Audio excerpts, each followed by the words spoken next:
You may have noticed that X-Files podcast is now Breakups, Broken Hearts, and Moving On with Janice Formichella. I've still got weekly content for you on beating your breakup, healing your broken heart, and moving on to an amazing, abundant life. Same great resource with a name to match.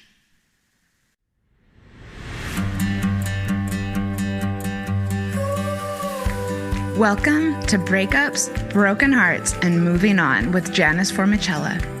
I'm Janice Formichella, a breakup coach passionate about supporting others to learn from their breakups, overcome loneliness, love being single, and see the end of a relationship as the beginning of a magical, sexy new chapter in life. I am here each week to share with you the tools that I have learned through my own painful breakups, through hitting rock bottom more than once, and through working with people all around the world to heal their broken hearts. If you are looking for hope and strength to move on from your breakup and resources to enjoy your new life, you are in the right place, and I've got your back.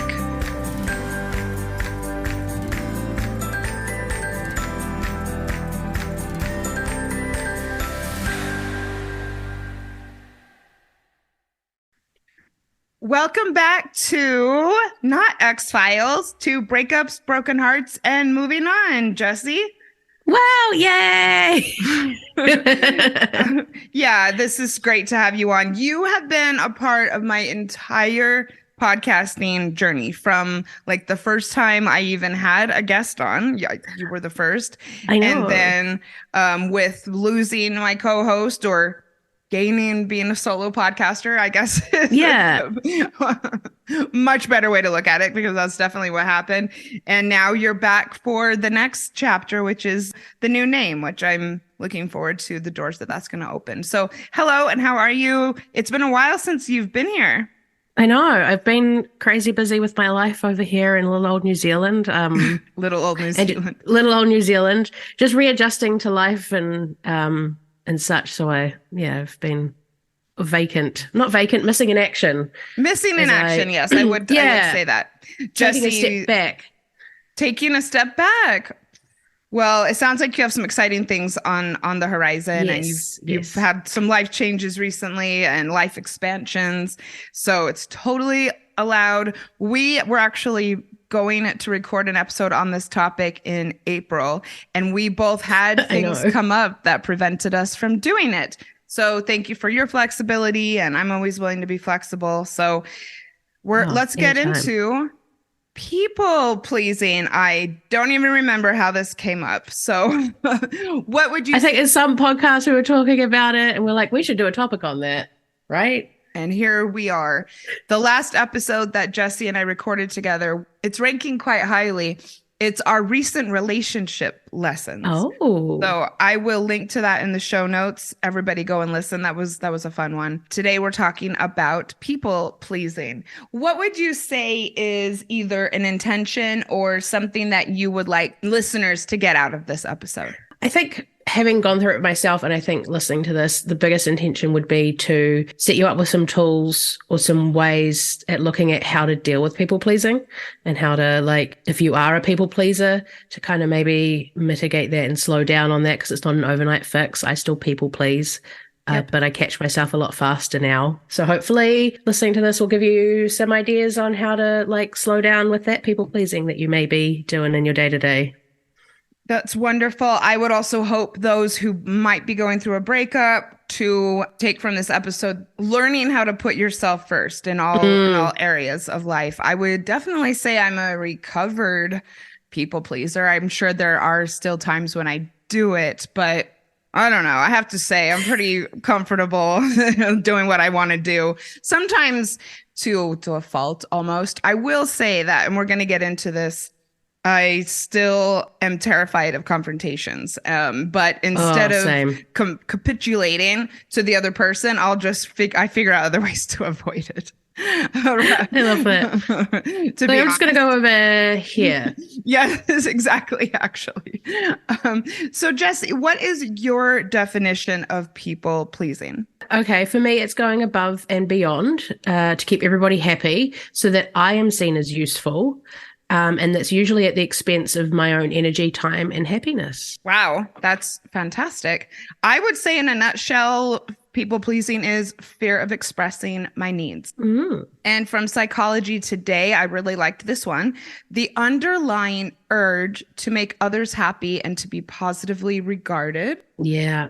Okay. And from Merriam-Webster, a person who has an emotional need to please others, often at the expense of his or her own needs or desires. How has this shown up for you? Oh, burnout. Oh, burnout. How Okay. you are fun in my life. For me, it's often like I will overbook myself. I will never say no to people because I don't want to let them down. I don't want them to not like me because I said no, particularly when I've wanted to say no. And it's I've regretted it, and then I resent the person and I resent myself, and so that's the biggest thing. I just would often just be using that and saying yes to avoid confrontation as well, because I hate confrontation.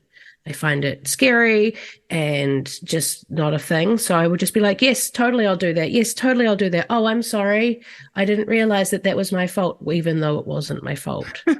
Have you seen it show up in either a romantic relationship or after a breakup? With ex-partners, no. Usually if they're nasty, I'm like, the middle fingers up and see you later. Okay, so maybe this is showing up in other aspects of your life. Yeah, more with the people, more in relationship rather than breakup, and definitely with the relationships that I consider near and dear to me. I would say for me, I can relate to what you say about burnout. Two things are coming to mind, both people pleasing professionally, and then I was a people pleaser in my marriage. When I first became a freelancer, I was nervous of letting people down. I was nervous of any fallout from telling people I either had a boundary or couldn't do something. So, and I don't do this now, and it was just whatever anybody wanted. Very low pay, people expecting me to kind of be on call, people being extremely demanding. And I cannot think of one time looking back on that time in my life that I really ever stood up to someone or that I even expressed my discomfort at all. And I ended up really hating my work and kind of letting the business implode because I was just so dissatisfied with it. Yeah. And I actually really love my work now and have extremely firm boundaries. And then when I was in my marriage, I had so much of my identity tied up in the relationship. And I was so scared of losing him, which I laugh at now because it's not how I think of what went down at all. That seriously, there was nothing that I would not do for him. It was ridiculous. And I think that he, in the end, didn't have a very high level of respect for me, probably partially because there was nothing that I wouldn't say yes to. And also, I got really burnt out from the relationship as well. And then going back, I've also done it because I hate being put on the spot with a confrontation. I struggle with it to this day. And so I know I've people pleased in the past, semi-recently with a couple people, just because I didn't want to have the uncomfortable discussion about a few things. Yeah, no, totally. I've been there. I think we've all been there, right? Because most people, I'm not going to speak for everyone, but I think most people like to, particularly when you put on the spot, right? It's I know. I always have not a fun feeling. And I get kind of so uncomfortable physically that it's hard for me to think of what to say. It's something that I just don't enjoy. I feel so uncomfortable. I actually think you're a little bit better at it than I am. Even just messaging people if they've wronged you. I think I'm better at it now. Okay. It wasn't always that way. So that's, again, it's doing the work and because me and being a people pleaser, even if it was a message, I would be like, I'm so sorry, what can I do to fix this? Yeah, but it takes some time, because the great thing about messages is you don't have to reply straight away. It's not face to face. You can leave it for a few moments and come back to it. Yep. People always ask me, is it okay to break up over text, or is it okay to say certain things over text? I often say, if it makes it so that you can communicate it, and if you're that uncomfortable with a face-to-face confrontation, then it's better than nothing. Yeah. I've had some like deep and meaningful conversations that needed to be had via message, because it was hard for us to communicate in person without emotions getting riled up, you know what I mean? So like, I think it's a healthy way of having communication sometimes, as long as both of you are on the same page and you're not just like texting them out of the blue and being like, hey, this is a thing, being like, hey, look, I really want to talk to you about this thing. I think message is going to be easier. Like my ex-partner and I would often do that when we were together. He would send million long minutes of voice message or bodies of text, which I just didn't have the time to read. But I know that it was a way of him, because he's just how he processes with his ADHD and stuff. Having that communication in person wasn't a thing, because it would take him a while to process from the brain to the mouth. And that used to frustrate me. So I'd rather he sent me these voice messages or walls of text once he'd figured out what he needed to say, because then I could go and read it and take my time to respond and not get annoyed that he was taking forever to communicate with me in person, because I'd just be like, are we still talking? Are you alive? Like, you've just gone silent on me. What are we doing here? Yes, it definitely depends on the couple and the individual, but sometimes writing it out is more effective. So let's talk about signs of people pleasing, and I'll let you start, and let's go. If you're wondering, are you just a nice person or are you a people pleaser? These are some signs that you may want to look for. Yeah. Well, I've said it already a lot in here, but saying sorry, apologizing often. I'm sorry.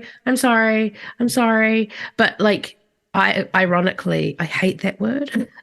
I hate when people say to me, I'm sorry, but they don't mean it genuinely, because they don't follow it up with action. But yeah, I'd often just apologize, even though it wasn't my fault, because it was easier than standing up for myself and potentially having someone not like me. Same. And also it diverts the conversation away from either of you taking responsibility or either of you facing what is actually happening. I too used to be someone who would pepper this in just all over the place when there was no need for me to feel sorry, when I didn't necessarily feel sorry. I think it's like a tick. I said sorry. It's like apologizing for your existence almost, right? Like that's how it feels. Like, I'm sorry, I'm a burden. I'm sorry, I'm here. Or instead of telling someone what was actually going on for me and why I may not have been showing up like 100%, I would just be saying sorry. Or in my relationships, I would say it all the time just so that we would never have to face the reality of things. And one thing I want to point out to people who think that they may be doing this, first of all, look at in a week how often you say it, then maybe start to think about why you're saying it. What I came to learn is that it actually makes people kind of uncomfortable, and so much so that I actually had someone point it out to me that I would say it so much. In fact, come to think of it, when this person said it to me, I was would apologize even for other people. I was just I find I do that too. Time.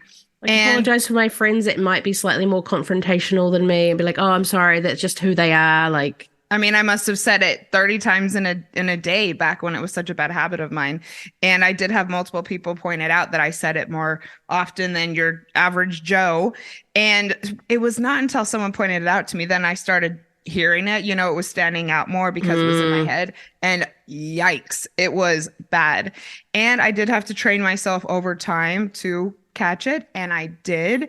I would say I'm much more likely now to use the words I'm sorry when someone in my life is going through something or has something happen to them. I say I'm sorry. I don't really know what other words to use. I know that one's a hard one, like, because you're like, you are sorry. It's a sad thing, but like, what else do you say? Especially when someone goes, well, what are you sorry about? You didn't do it. I'm like, yeah, I'm expressing compassion and sorrow. Because I've often been like that. I'm like, you don't need to be sorry. It's not your fault. And I'm like, I understand that you're trying to like relate Yeah, more people are aware of that That's now.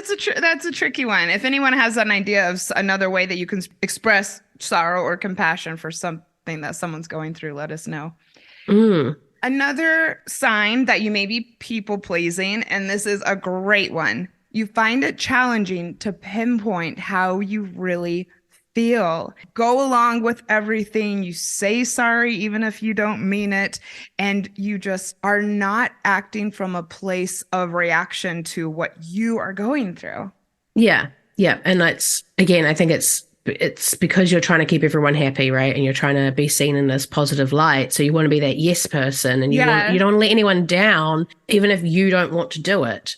Mhm. Or I was like, oh, I'm just going to say yes. I'm just going to say yes, until you get to a point where you burn out, and then you have to backtrack and be like, I actually physically do not have the time to do this. But usually then it's filled with like, oh, I'm sick, or like, and then you're making some other excuse for not doing it, instead of being like, hey, I don't actually have the time. You'll be like, oh, I'm sick, or oh, I'm, and then but you're not, you just are too scared of the repercussions of saying no to your friend or your partner or your ex-partner. Or I think one of the most classic examples of people pleasing and being detached from how you really feel is when you or your partner or friends are deciding what to watch or deciding where to go out to eat. I know in my marriage, I was so numb to, like I said, reacting to anything I wanted. I mean, I don't think there was a time that it ever came up where we would go out to eat where I didn't just say that I didn't care, because I had no idea what I wanted. I just wanted what he wanted. I'm still so bad at that. I'm like, I don't mind. I'm easy. I still say that. But I genuinely am. Like, I like a lot of food. So if there's anything in particular that I feel like, I will say. But generally, I am like, I don't mind. We can go wherever. Maybe that's like that one thing. I mean, I wouldn't No, but say... that's a different thing now. Like, you're just trying to keep them happy, right? By saying like, no, wherever you want to go. When really you want Mexican, because I know you love Mexican. Yeah, I'm even going to bring that up. I know that for me, though, when I was at the height of this, I don't think that anything would even come to me that I wanted, because I was so shut off. Same with what to watch. We, watch lots of movies together, and I don't know, whatever. Now it's completely different. In fact, the other night, my partner and I got Korean food, which I really have to say, Jessie, I really don't like it. And I do not get why people like Korean food so much.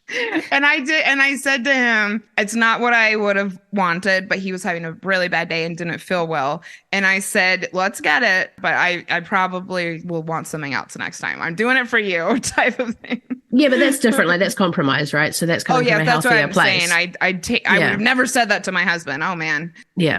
Yeah.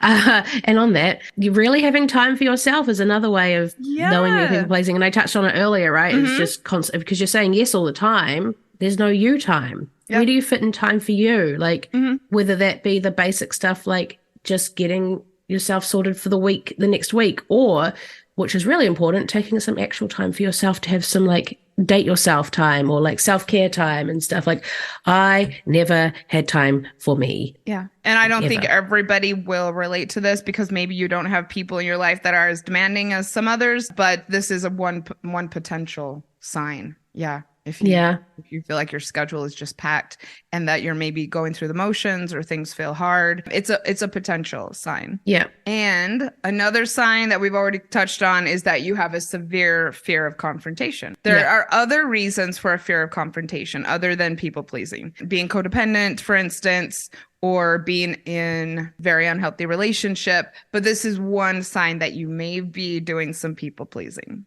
Yeah. I think that it can be very useful when getting past a bad habit to explore why it is that we do it in the first place. Perhaps not for everybody and not for all things. Getting to the root cause may not be the thing that helps you to beat it finally, but for some it may. I think for me it has helped a lot. So first of all, got to start out with trauma. If there were traumas having to do with other people in your life in your past, whether it be childhood, previous relationships, we may be people pleasing as an actual coping mechanism. It is. Usually that's where it comes from. And it starts in childhood. It starts from, and when you say trauma, I can see here, we've got a point around self-absorbed parents. If your parents aren't there, or the only way to get their attention was to say yes, or they're, like it's a form of self-preservation. Because as a child, all you want to do is look after all you're trying to do is protect yourself and go to those people that are supposed to protect you. And if they're not there, or the only way to get their protection is by agreeing with them all the time, then of course you're going to be a people pleaser, right? Yeah. And those parents that use guilt as a way of controlling you, you're instantly going to become a people pleaser because you're going to feel guilty if you don't do the thing that they ask you to do. Or also feeling just that you have to because you've been conditioned that way. Yeah. A bunch of things are coming to me now from my childhood. I mean, we were not encouraged to speak our truth in my household. Not at all.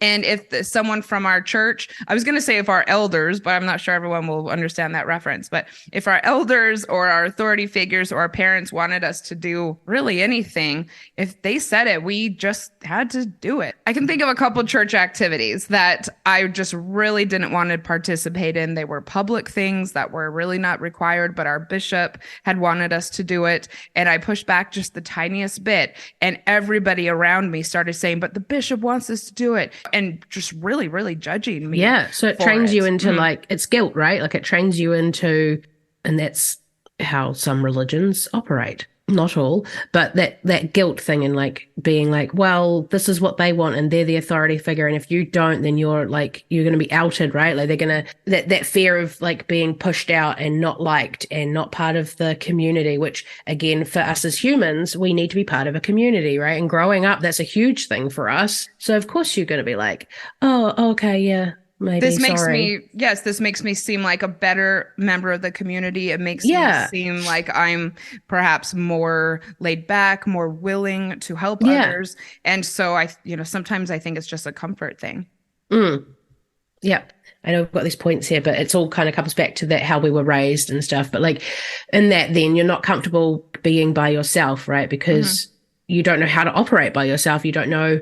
So you'll put up with, I've been in relationships well longer than I should have been because I didn't know how to sort of, I guess, be by myself. So I would people please to stay in these relationships, even though they weren't healthy, because I wanted to feel loved, because I didn't know, I didn't have the resources at that stage to look inwards and find that for myself. So finding a simple need to survive rather than face that discomfort or rejection because of asserting who you are and what you want. Yes. And the more that you know yourself, the more you'll be comfortable and know that you're going to be okay, regardless of what the other person thinks, because you are going to be there.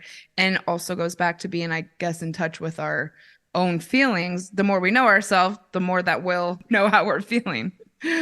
Another reason, and this will not apply to everybody, but another reason you might people please or start to people please is if you've been in unhealthy, toxic, or abusive relationships. I can relate to that. I mean, I've been with a person who, if you looked at him the wrong way, there was going to be a problem. So definitely if you went against anything he said, there was going to be a big problem. And so just getting used to just whatever you want because of to avoid the consequences. Drama. Particularly if it's an abusive relationship as well, right? Physical or mental or stuff. You just start to people please because you don't want to, because you're in love and, maybe if I just do what they ask, that it'll be okay and they'll get better and blah, blah, blah. We have to be responsible here ourselves, right? Because we're the only people that can change it. We're hoping for something out of this relationship, right? That's why we stay in them for so long. That we people please because we're well, if I just give them this, then they'll love me more. Or the arguing will cease, or whatever XYZ explanation we give ourselves. I don't set them off. And so, for some people, it could be a safety thing as well. Not everybody has good communication skills, and not everybody wants to either. So in order to get clear on what people pleasing is and therefore be able to fix it, quote unquote, if this is something that you want to work on, I thought it would be good, or I thought it would be important that we make sure not to conflate it with some other relationship patterns that people have that involve pleasing and making the other person happy. So what Okay. came to mind for me is the difference between people pleasing, white knight syndrome / rescuer syndrome, and Mm-hmm. codependence. Because I think Okay. sometimes people think of these, especially codependence and people pleasing, or rescuer syndrome and codependence, people sometimes think of it as one big soup of dysfunction. I'm When gonna have to put my hand up here and be like, I just thought it was one big soup of dysfunction. Okay. So, in order to outline this, I actually came up with this on my own. So, think of the following scenario. You've been wanting to go out for Mexican food all week. However, your partner now wants to go somewhere completely different. A people pleaser will say yes and just to make the other person happy. That's all their motivation is. A codependent will say yes and then hold it over the other person's head later. Oh. Because remember, codependence is all about manipulating the other person to get what you want out of them. Whereas people pleasing, not always. You might just be more comfortable with the other person happy. You're not really going to use that to get what you want, whereas a codependent does.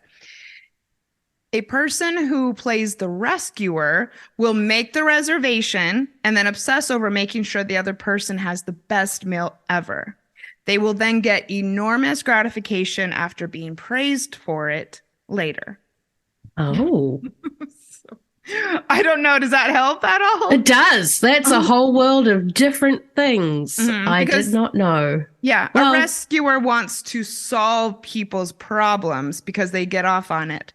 A people pleaser may just simply want the other person to have a smile on their face and not want the confrontation, and that's it. see, I would have thought that people pleasing and white knighting was kind of the same, like coming into like kind of the same but different in terms of like I didn't realize that white knight has got gratification out of it, but people pleasing is very much, yeah, like I'm just going to do it to keep you happy. Like I don't need you to praise me for it, but I just want to keep you happy. Like I don't want you to not like, yeah, I think it's that fear of like losing that person in abandonment, right? Over like getting praised for it later. So there's the difference. Yes. Okay, cool. And a feeling of importance over solving someone's problem. Yeah. Whereas, Whereas, yeah, people please definitely like, I just want this person to like me. Mm-hmm. Yeah. And that's that. So little Can we food like for thought there.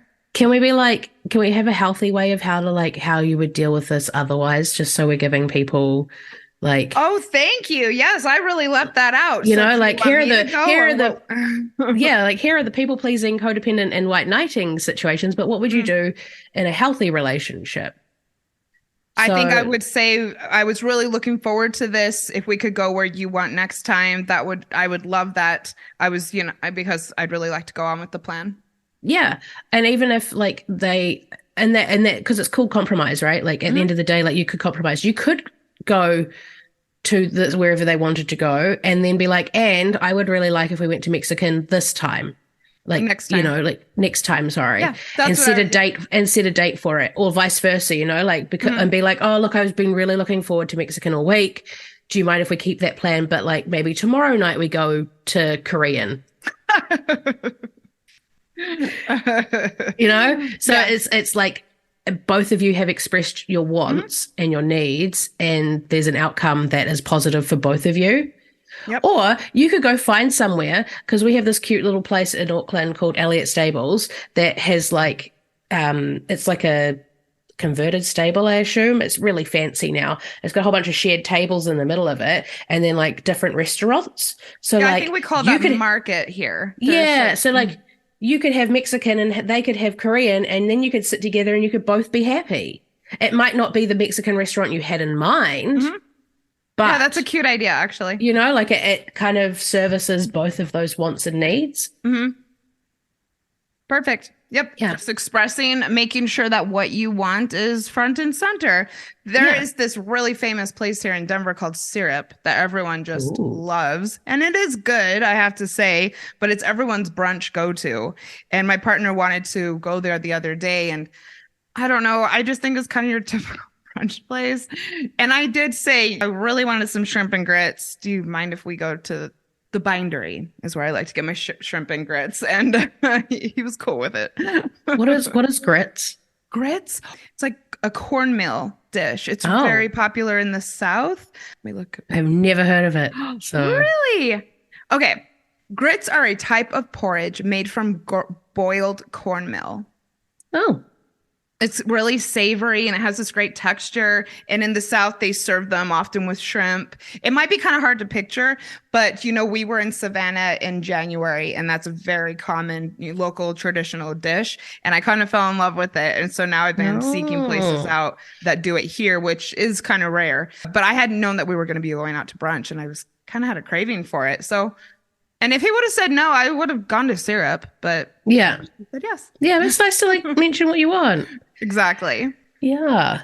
So I guess we should move on from that and sort of talk about how it prevents, how people pleasing prevents us from having fulfilling relationships. Right. Because you might think that making sure your partner's happy is the way to relationship happiness, and not necessarily. So no. Go ahead. I firstly want to say I do not trust relationships. When people tell me that they never fight or never have an argument or a disagreement, I don't trust them. Mm-hmm. And I don't trust that their relationship is happy, because someone is people pleasing. Someone is not saying what they want just to keep the other one happy, because we are human beings. We are always going to have not fights, not big yelling, screaming matches, but we're always going to have differing opinions, right? And differing contexts. And some of that stuff's really important. So I think it's healthy to have these discussions. So yeah, that I just know that when people tell me they don't have disagreements and they agree on everything, that they do not have a fulfilling relationship. And also that they might not be telling you the truth, to be honest. Yes, there's that. So I will start, because I know a little bit more about codependence than perhaps, and again, your average Joe. I actually was going to Codependence Anonymous when I first left my abuser. I've read books about it.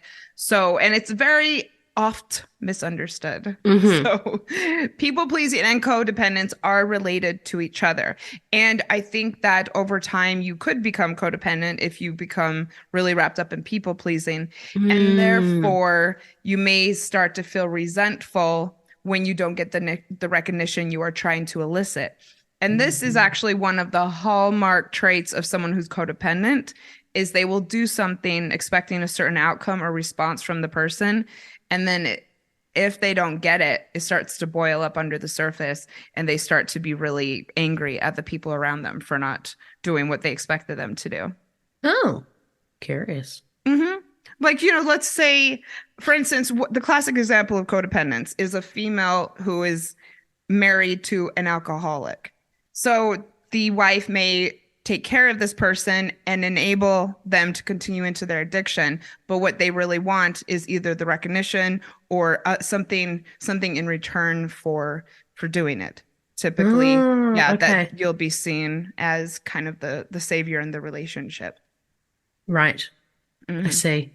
Yeah, and I can see how that would, if you people please enough, you would fall into codependence. You could, yes. Okay. And especially if you're thinking, I want to, for instance, go to the restaurant to make my partner happy, but you're also hoping that then the next time you're together with all of your friends, that they're going to be praising you publicly. And when they don't, you start to feel resentful for that. Right. Or that perhaps when your birthday's coming up, that you're hoping, because you've been letting them do everything that they want to do, that they're going to do something extremely special for your birthday. And then when maybe it doesn't turn out the way you were expecting, you feel resentful. Yeah. Okay. That type of thing. Yeah. Mm-hmm. Yeah. So, and on top of that, you may have one-sided, unsatisfying relationships, right? If you're people pleasing, because you're constantly saying yes and are not happy. That's it's going to sound stupid. No, it's not. It's like having unsatisfying sex, right? Oh yeah, I totally had a great time when really you didn't. Mm-hmm. And it was awful. And you know that you're going to have to do it again. I mean, that's actually the perfect example. And that is one reason why people have unsatisfying sex, because they never voiced it to their partner. They never even asked for what they want. Mm-hmm. And then they acted like they liked it. Yep. And then of course they're going to continue doing the same thing because you said you liked it. So it's your own. Yeah. I just dropped an episode today, so everybody go back and look in the feed. It's episode 158. Jessie, you have to listen. It's called Foreplay for Everyone. Ooh, And I spoke in the episode with my friend Steve about how when I was in my marriage, I got into a habit that I've come to learn that a lot of women get into, which is purposely going to bed before their husband because dreading the ho-hum sex or whatever. And then if I was still awake when he came to bed, I would just dread it. And I talked about in the episode how there was very, very little foreplay. There was very little effort put into, getting me in the mood. We didn't have that great of a relationship. And so there wasn't like this ongoing like activation between us. But then I also pointed out, per the purposes of the episode, this was a pattern that we had for so long. He probably, why would he do anything different? I never talked to him about it. I never said that I wanted him to. But it goes back to the people pleasing in the marriage. Oh, 100%. I would not have wanted to say that. And in fact, looking back, I don't think he would have liked it, to be honest. But yeah, I would just completely keep it to myself. And it did feel one-sided. I have to say, I can relate to that. Yeah. Yeah, no, totally. Okay, so how else does being a people pleaser prevent us from having fulfilling relationships? Well, I've said it before and I'll say it again, stress and burnout. For me, it's the biggest thing, right? Like, because you're saying yes all the time to everybody, including all of your relationships, not just your intimate ones. You're saying yes all the time, so you don't have any time for yourself to recover, and you're stressed because there's so much going on and you're worried about letting people down and you hit burnout. How is that a fulfilling relationship? Not only with other people, but with yourself. And I'm guilty of still doing that occasionally. I do catch myself. That became a big thing for me a couple of years ago when I had the radiation and stuff, is because I had to slow down and I couldn't say yes to people anymore because I could barely look after myself. But since then, I've been more aware of that. And I know that some weeks I've overcommitted and I know that I'm like, oh shit, I've done that thing again where maybe it's people pleasing, maybe it's sort of FOMO, but I get too stressed and then I'm like, oh, I need to slow down. I need to like come back to me and I need to avoid going into burnout and stress out because like, I'm not going to be good to anyone. I don't know about you, but like when I'm stressed and burnt out, I'm not a nice person. I'm just very blah, I suppose. And yeah, this isn't just about your time, though I think a lot of people pleasers will relate to feeling that they never have time to themselves. But also, if you are constantly kind of low grade worried and stressed about what other people are going to think or what other people are going to feel, your nervous system is going to be kind of all out of whack. And that is one of the leading causes of burnout is when, stress and when your nervous system is just and it whacks with everything else. Yeah, because if you've got that low level of stress, it affects your digestion, it affects your physical health, like you're more likely to get sick. I think you might be more likely to self-medicate as well. Yes. Yeah, totally. To kind of try and just numb that feeling, right? Yes. So it's just it's not fulfilling for you either is the big thing. Yep. And so, then you can't show up for your partner, nor are you going to want to. No. Because it's someone else asking something of you. Yeah, 100%. A very, very vicious cycle. Mm-hmm. And the last reason I wanted to talk about is you will not have satisfying relationships because your partner is not going to get to know the real you. And so therefore it's not really a relationship. No, it's one-sided, right? And if you're just doing what they want rather than even letting them know what you want, how can you even really trust that that's a relationship? I think it's really important to put it out there, what your needs, wants, and desires are and what your interests are and how you feel about things so that you can have a truly joyful and really intimate relationships in all aspects. Yeah, 100%. So we're going to take a very quick commercial break and then everybody stay with us because when we get back, we're coming to the heart of the episode, and that is how to stop people pleasing and start choosing you.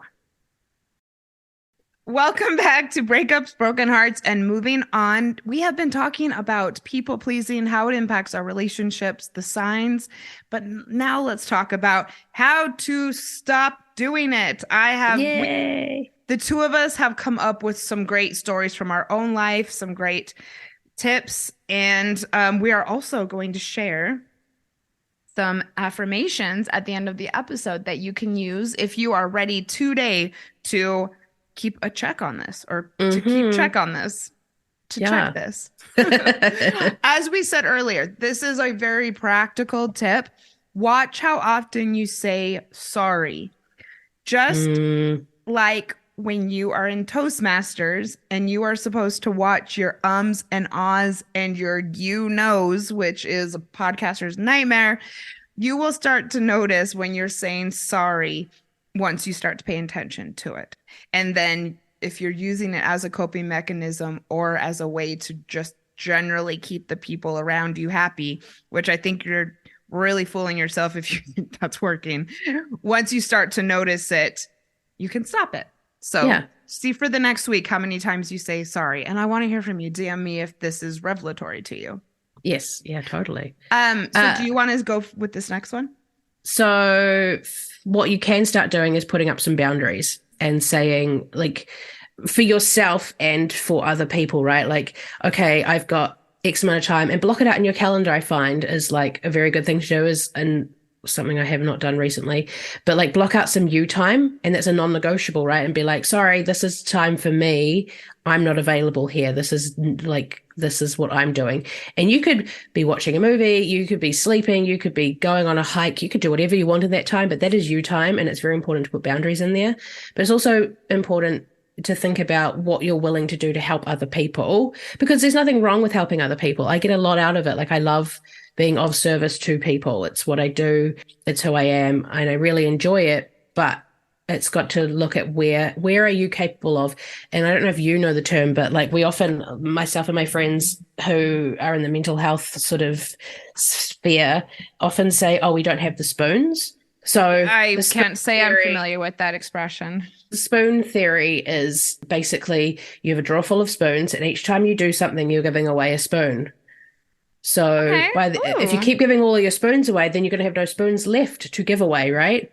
Ew. So if you don't have any spoons for the thing, then you can't give any more.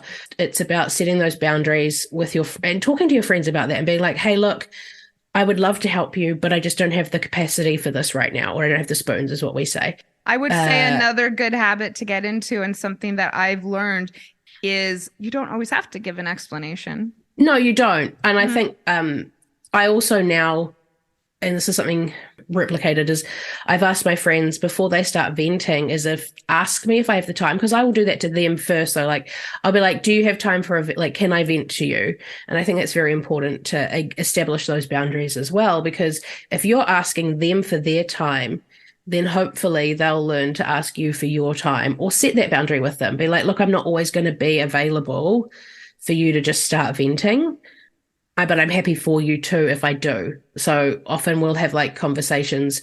If it's going to be a vent, we'll go to each other, be like, do you have the spoons? Can I vent to you? And then in fact, you may have even said that to me. Come to think of it, I probably have. That's a wonderful. I try to analogy. Yeah.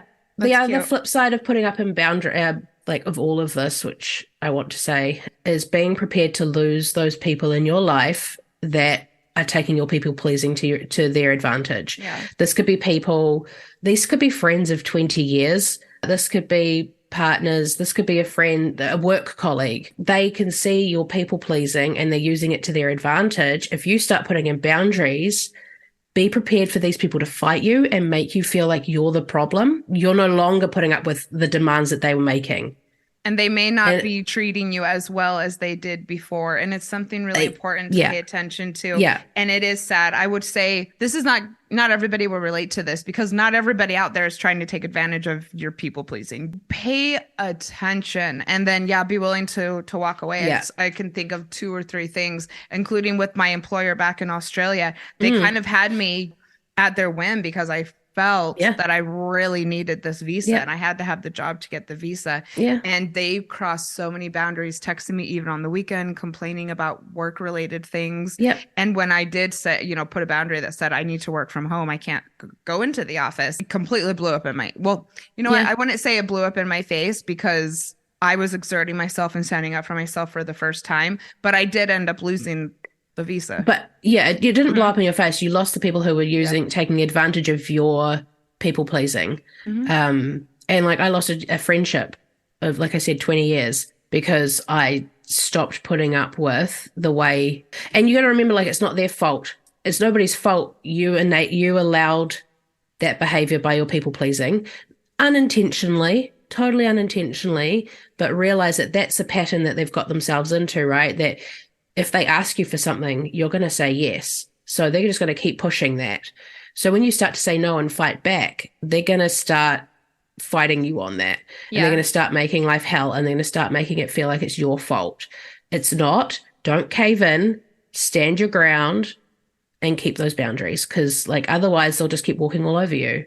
Oh yeah, I And also lost a friend. It was so obvious to me that she invited me to things because she wanted me to kind of be the life of the party, and because I'm very vivacious and I really I'm an extrovert, and it was so clear to me that that's why she would invite me to things. I stopped getting invited to parties and weddings when they were like, because people used to be like, oh, you could come along and just bring your camera and take a few photos. And I was like, I'd rather be there for me and like enjoy myself and be a guest. Good for you. Stopped getting invited to things. Yep. When I would go to them, she was never really that nice to me. She never really got in touch in between these things that she was planning. She would forget special things in my life. And so I did. I started saying no when I'd get the invitations, and it was just like boom, she was gone. Yeah. Yep. Funny that, huh? Good riddance. All right. So another way that you can stop people pleasing and start showing up for yourself. Jessie has a really practical tip for us. Yes, ask other people pleasers for like advice on your messages before you, or like feedback on your messages before you send. Like, we were talking about communicating via message earlier, and sometimes, and I still do this with people who I'm close with. I'll be like, I'm having this issue. Can I send you this message to just read over and let me know? Because it's nice to have someone who's like a third party, but has the same sort of tendencies as you to people please, to read over a message with a clear mind and be like, hey, maybe the meat of it's great, but change this part, or don't say this because you're not sorry for setting a boundary. You're not sorry. And yes, sorry is appropriate for some things, don't get me wrong, but like if you're just saying it to stop hurting someone's feelings. And so you're feeding into the cycle, this very dysfunctional cycle that you have with yourself. Exactly. And again, it comes back to the asking people first, because I always be like, can I send you this? And they'll often be like, yeah, send it through, and I'll have a read and let you know. I've done it for people. They've done it for me. Like, it's so healthy to have someone else have a set of eyeballs on it, to it gives you permission as well. And it gives you like acknowledgement that you're doing the right thing as well, and not being a complete asshole, because no doubt the other person that you're trying to send this message to could potentially make you feel like the asshole. That's wonderful advice. And just so everyone knows, I actually often help my clients with this. And I do allow people within certain parameters, respecting my time, and to send me text messages before they send them, not just to their ex, but to people that they're dating. I also do dating coaching.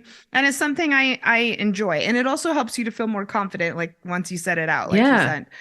Another tip that I will give that I use in my life that I had to learn over time is take time to make decisions or commit to things. You very, very rarely need to be compelled to answer right in the moment about whether or not you can do something. It will feel uncomfortable at first if you are not used to taking your time. But once you learn to step back and tell people that you will get back to them, to tell yourself that you'd like to feel into it before making a decision, you will be so much more relaxed. You will find that you might even almost completely stop people pleasing, and that you will find so much more joy in the things that you decide to say yes to. And this is also a great way to build self-trust and to learn to listen to your intuition. I speak with a lot of people who don't really know what that really means, to listen to your intuition, because they're not used to it. And this is a really, really great way to do that.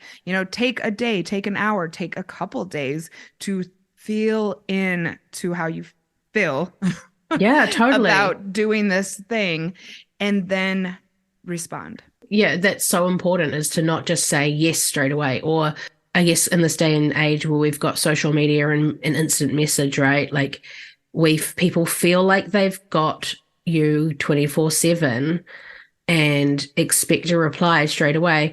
I tell my friends now if they go offline or whatever, and then they're like, oh, sorry, I had to go do such and such. I was like, you never have to apologize to me for going and living your life. Like, I totally get it. Like if we were in the middle of a conversation, like an in-depth conversation, maybe tell me that you were going off to do something. But also like if we're just having like a day-to-day like chat and you go offline because you got busy with work, I don't need that. It's fine. You don't need to apologize for that. You've got to pay your bills somehow, right? Good point. Oh. I'm laughing because you and I have both done that to each other recently because we have a lot going on. I've traveled. You've started a new job. I've been dealing with some stuff in my personal life. And normally, I mean, we talk almost every day, but it's been a lot. There's been a lot more time in between. And both of us have gone to the other person and said, oh, I'm so sorry. I've been out of touch. And yeah. We've been like, don't worry about it. Yes. Yeah, completely. But I guess, when you're used to having someone in your life daily, I guess for me, I was like, I hope she knows like I'm still here. It's just, I don't want her to go anywhere. So no, I don't want you to leave me. Yeah. But I guess like and maybe I was sorry because you're my friend and I don't want you to think I'm just like bouncing. So yeah, maybe I was genuinely sorry. I think it's nice to acknowledge that you've got, like life is busy. Like I think with us, it's a little bit different. And, like with friends, if you haven't spoken to them for a while, it's just been like, hey, I'm just checking in. Sorry, I've been away. Like I've been dealing with some stuff. And again, like I acknowledge my friends as well I've made a new friend recently, quite quickly, and we talk every day and it's been really lovely. And I said to them the other day, I was like, look, I really appreciate, because I was going through a really bad mental space the other day. And they talked me through it, and they were like, made sure I ate and stuff. They were like, go and eat food, which when I'm in that space, I don't want to eat, and then I said to him, look, I really appreciate this friendship. Like I know that it's new but it's just really nice and I really appreciate it. And he was like, oh, I'm just who I am. And I was like, yeah, but I still think it's important to acknowledge that. Like you're being awesome. So thank you. Like I don't want you to think that I'm taking advantage of your kindness. Yeah, this is totally off. I mean, it's a little off topic, but really if someone does something that means something to you, or if you've noticed something, seriously, a text recognizing that and affirming that goes a long way. Yeah. Really. People, because like this person is also a people pleaser. So like they could be doing it to just people please, right? And so I wanted them to know that it wasn't the case and that I do like genuinely appreciate who they are. People love that shit. When you like appreciate them, just for the sake of appreciating them, don't feel like you have to. It makes a big difference. It really means a lot. So if we are getting into the habit of taking time to make decisions or commit to things, how do you do that? If this is not second nature to you, the way that it is for me, if you're super out of practice, what are the ways that you can kind of break this down in order to make a decision? Well, I came up with this really cool list. In the book, The Liberated Self, A People Pleaser's Guide to Better Relationships, it is available on Amazon. The book encourages liberation from the mindset of people pleasing.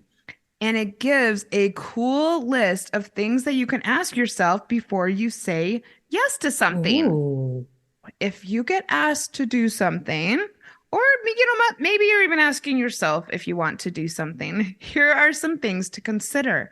First, do I care deeply about this task? Okay. 2, am I honoring someone or something I love by saying yes? 3, am I feeling pressured to say yes because of a fear of angering or upsetting somebody? 4, are there others who can do this besides me?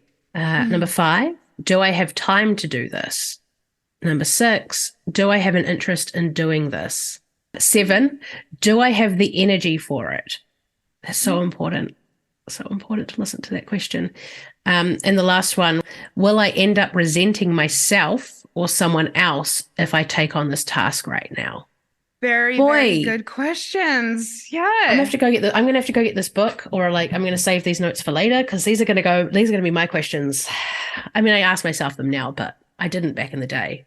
Well, maybe go back and read and listen to this over. Write these things down, everybody. I'll put them on my social medias. Maybe if you can put them on a sticky note, if you're someone who has an intense job where you're getting asked to do things all the time, if you're a community organizer like me, who's asked to do increasingly more things, With the same amount of time. yes, it's I think good to maybe have it handy. And to think of these things, tell everybody you're going to think about it and then think about it in these terms. Jessie actually got up a little note card right now and she's going to do it. I'm going to write them down right now. I've like handy dandy notes next to my note cards next to my desk. Super. On my desk. Send me a pic. I'll post it when I post the episode. Another way to stop people pleasing and start choosing you, learn to have compassion for yourself. Oh my gosh, yes. Mm-hmm. Have sympathy and compassion. You're a wonderful person who's doing so many things. Be kind to yourself. Yeah, honestly, that's the one. Like I mean, a lot of these things took me a long time to learn, but stop beating yourself up. If I could go back and tell younger me, that would be what I would tell myself. Oh man, what I would tell my younger self. Right? Oh my goodness. That could actually be another conversation. Another episode. What I would tell my younger self. And Jessie, we've touched on this a lot, but what's one last thing you can do if you want to stop people pleasing and choose you? Yeah, step back when it doesn't feel amazing. If it's okay, I know we're allowed to swear here, so I'm going to say my favorite saying. If it's not a fuck yes, it's a fuck no. Yeah. Mm-hmm. Just don't do it. If it's not a wholehearted yes, what are you doing? Mm-hmm. Yeah, what's the point? I mean, and like within reason, right? Because sometimes work is never a wholehearted yes. You still have to do that to a degree. To a degree, you still have to work, right? But you can set boundaries within work. Yes, you're absolutely right. I think, when it comes to work, this is a commitment that we've made to ourselves because of, the things that we want in our future. Oh, totally. And that's what you have to keep in mind as well, right? Like this with work, it's if it's not toxic, like if it's just like it's a Monday morning and I don't want to go to work, like no one feels amazing on a Monday morning and wants to go to work. Mm-hmm. But your long-term goal is not work, right? Hopefully your long-term goal is if you've got a family, saving for your family to do stuff, or like if not, you're saving for your future to go traveling or buy a house or whatever maybe it is you get lit up. Future goal is. Exactly. You could get lit up about your future goals and how you're going to be showing up for your future self. And I think that is very motivating for people. I also think there are lots of tweaks that we can make at work that do make it more enjoyable. And I also think that sometimes we have to even walk away from work and money. If it's really totally. Sometimes you do. And I think COVID's shown us that as well, right? Like there are a lot of industries here in particular, like the hospo industry, people are looking for work all the time because they're underpaying their staff. And I know in America they're underpaying their staff when it comes to hospitality. Just a little. Just a little. How about you pay your staff a living wage? Hey, I am all on board with paying hospitality workers more. Yeah, I think pay them a living wage. They shouldn't have to live off tips. Tips should be an added bonus, right? Anyway, that's my side rant about what's wrong with America. It's just that, right? It's just that one thing. 100% just that. Uh-huh. But yeah, if it doesn't work for you, leave. If it's toxic, leave. Find something else. Yeah, it's hard, but sometimes I can know from personal experience that long term, it's going to be much better for you to even walk away from jobs and even from relationships. Like relationships, right? Like it is. Sometimes it gets hard to walk away, but that's what you need to do in that moment. And it's going to suck. But that's why we've got people like Janice, and you've got your friends and your family, hopefully, around you to support you. So, yeah. Right. So I think do what you need to do. In the next week, I would really encourage people when you're faced with a decision to just, even if you don't go through this entire list, just think about how does it make me feel to do this? Or how does it make me feel to say yes? How does it make me feel to say no? If you feel relieved at the thought of saying no or at the thought of not having to do something, say no. I'm doing this right now. As a community organizer, I get asked to help out and to show up to a lot of things because, maybe it's going to be a draw to get more more people there. And also I can advertise it. And it's just too much. It's not, I'm talking myself into doing stuff that I don't want to do. And so, yep, no has come to play more often in my life the past few weeks. Before we let everybody go, I want everyone to get out a paper, get out your phone, get out a pen. We have 4 affirmations for people pleasing, or I guess 4 affirmations to stop people pleasing. So we're going to give 4, but then I am going to drop a bonus episode, which I've been hearing from people saying that they really like those. So right after this episode, there will be a bonus track on affirmations for people pleasing, or maybe affirmations for choosing you. I like that. So write these down now, what Jessie and I are going to read, and then stay tuned for the bonus track. Jessie, would you like to start? It is safe for me to set boundaries with myself and others. I love expressing myself. My time and energy are worth protecting. I confidently communicate. That's a wrap on this week's episode. I want to say I know that some of this is hard. I know that these are not things that someone may be listening and think that this is just not accessible to them because of all of the demands on their life, or that maybe we don't know what it's like to have your reality.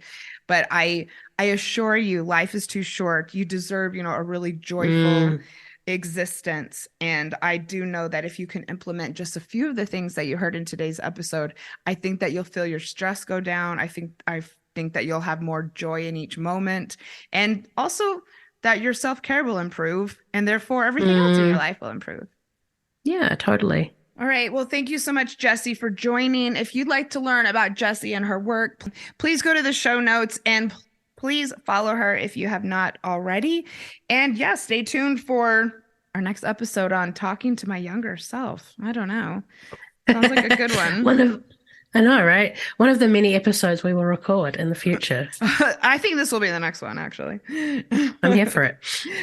All right, Jessie, thank you so much for being here. Go enjoy your day. I'm going to do the same. There's a storm coming in here in Denver. If you like this episode, please let me know by leaving me a 5-star rating on review. That is a great way to leave feedback for me. I love hearing from you. And I'll see you next week. Yay. Bye. Thank you.